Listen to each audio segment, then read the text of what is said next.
আসসালামু আলাইকুম গাইস। তো আজকে আমরা সকালে নাস্তা হিসেবে খেয়েছি ডাল ভাজি ও পরোটা। আমি নর্মালি এটাই খাই কারণ আমাদের পাশে একটা ডাল ভাজির হোটেল আছে গাইস। তো দুপুরের খাবারে আমরা খাইতেছি আবার ওই শাওলার তরকারি, মানে শাপলা ও ইলিশ মাছের তরকারি, তারপরে আলু ভাজি ও মুরগির ও ডিমের তরকারি, যেটা আমার ভালো লাগছে অনেক আজকে। তো প্রথমে আমরা আলুর ভাজি দিয়ে খাই নিলাম, আলু কাঁকরোল ভাজি দিয়া। তারপরে আলু কাঁকরোল ভাজির সাথে ভালোই লাগতেছিল কারণ আলু কাঁকরোল ভাজিটা আমার পছন্দ, কিন্তু আমি শাপলা নিই কারণ আমি খাই না। তো আলু ভাজি শেষ করার পরে আমরা চিকেনের দিকে চলে গেলাম।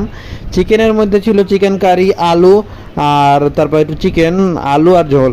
আর ডিমটা আমি আগেই খেয়ে দেখছিলাম আপনার দেখানোর আগে ওই ভাজির লগে। তো তারপরে আমরা আবার খাইতেছি মজা করে গাইস, এটা খাইতে অনেক মজা হয়েছে। তারপর আবার রাতের খাবারে আমরা নিয়ে নিলাম চিকেনের তরকারি, মানে সেই তরকারিটা নিলাম। তারপরে আলু শেষ হয়ে গেছিলো কারণ সবাই মাংস রেখে আলুই খাইছে কারণ আলুটা মজা হয়েছে। তারপর আমি একটা ডিম পোস্ট নিলাম আর একটু তরকারি নিলাম খাওয়ার জন্য। আজকের ভিডিও এটুকুই, লাইক ও সাবস্ক্রাইব করে দিবেন গাইস।